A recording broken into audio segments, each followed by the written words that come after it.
Salve, salve, meus amigos! Tudo bem? Passando aqui no 12 em Campo para atualizar as últimas do Timão nesta quinta-feira, dia 27 de outubro.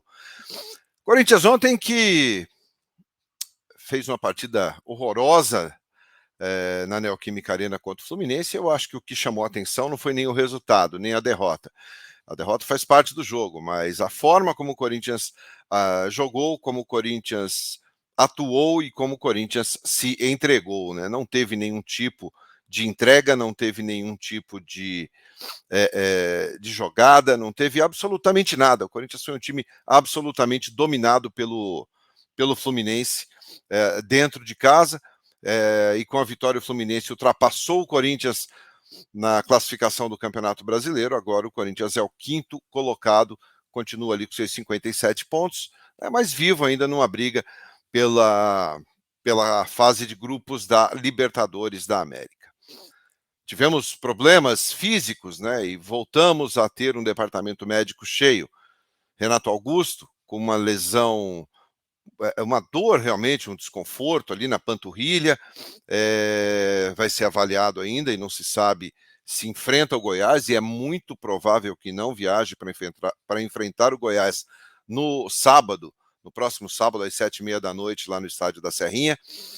O Balbuena também saiu sentindo um incômodo na panturrilha, e o Mosquito é o que mais preocupa. O Mosquito realmente deve ficar fora aí, fica fora provavelmente dessa restante dessa temporada e também uma parte da temporada do ano que vem.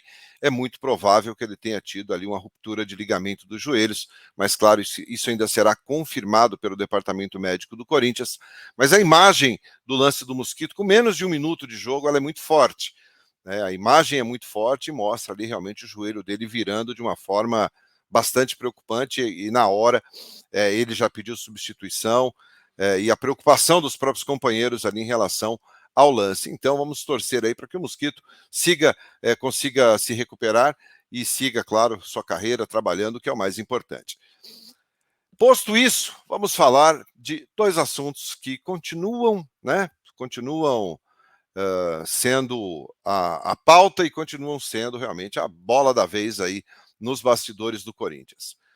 Primeiro, ontem o Vitor Pereira, depois da partida, o Duílio foi até a entrevista coletiva e não disse absolutamente nada, né? O que se esperava era uma definição em relação à situação do Vitor Pereira.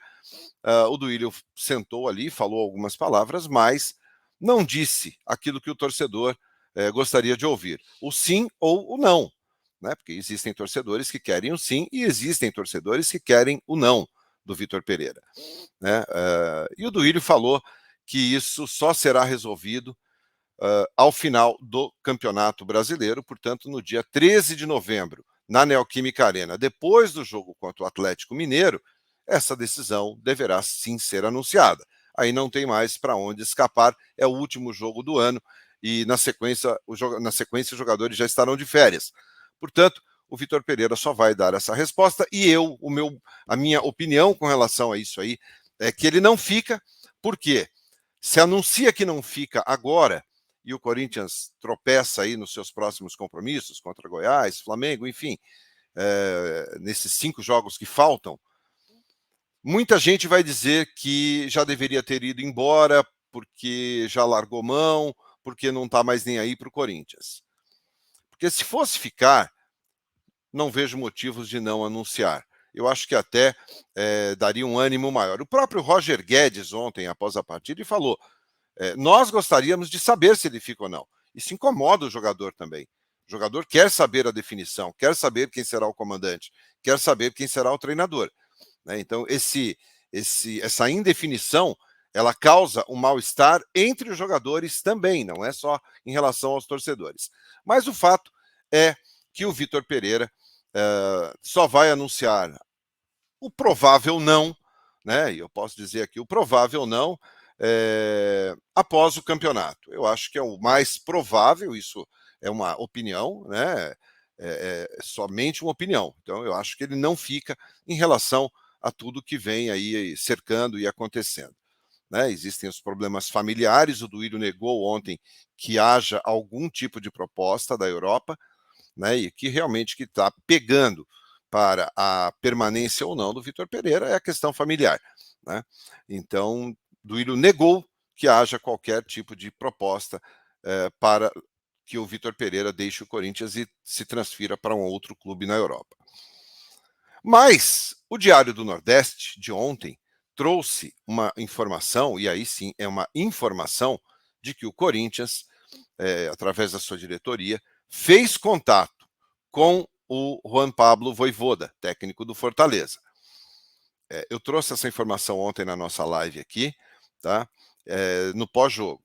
Então vamos explicar direitinho essa situação. Vou colocar para vocês aqui a matéria, né, uma parte da matéria do Diário do Nordeste, que foi publicado falando sobre a proposta que o Corinthians de fato fez ao Juan Pablo Vojvoda. O Corinthians ofereceu triplicar o salário do Vojvoda para contratar o treinador. O técnico Juan Pablo Vojvoda segue na mira dos principais clubes do país. Em conversas com o treinador do Fortaleza, o Corinthians ofereceu triplicar o salário de Vojvoda em troca de um pré-contrato para a próxima temporada. Segundo a apuração do Diário do Nordeste, a oferta foi prontamente negada pelo argentino na última semana. Na avaliação de Vojvoda, o momento atual do clube, Fortaleza, é excelente e pede que ele encerre a temporada focado na classificação do clube para a Libertadores. Recentemente, o treinador argentino recebeu uma oferta do mundo árabe com um salário milionário acima dos padrões do futebol brasileiro. Apesar disso, Vojvoda seguiu no projeto do Fortaleza, focado e auxiliando no planejamento de 2023 com decisões sobre o elenco. O fato de gostar da cidade e do espaço que o Fortaleza oferece para que ele desenvolva o seu trabalho pesam na decisão de permanecer no clube cearense, tá bom? Essa é a informação do jornal Diário do Nordeste, que saiu ontem. Então, aqui é uma informação que o Corinthians realmente havia feito uma proposta para triplicar o valor do salário do Vojvoda, né, para que ele já assinasse um pré-contrato com o Corinthians. Essa apuração foi feita pelo Jornal Diário do Nordeste, pela sua jornalista que fez essa reportagem. E se isso realmente, e eu jamais estarei aqui duvidando de um jornalista, fica muito mais claro que o Vitor Pereira não fica realmente. E aí é só uma questão de tempo para que seja anunciada a saída do treinador do Corinthians, e aí sim o Corinthians possa fazer o planejamento de 2023. O Duílio falou, como o campeonato esse ano, em função da Copa do Mundo, termina mais cedo, o Corinthians teria um tempo maior para iniciar o planejamento. Acho que é tarde, tem que começar o planejamento o quanto antes, para que você consiga boas opções no mercado, tanto do lado de um treinador, quanto também de jogadores. Tá bom? Qualquer novidade eu volto aqui no 12 em Campo. Se você gostou, deixe o seu like, se inscreva aqui no 12 em Campo. E às 9 da noite eu espero vocês já para a nossa tradicional live aqui no 12 em Campo. Valeu, meus amigos. Muito obrigado pela atenção. Deixe seu like. Tchau, tchau.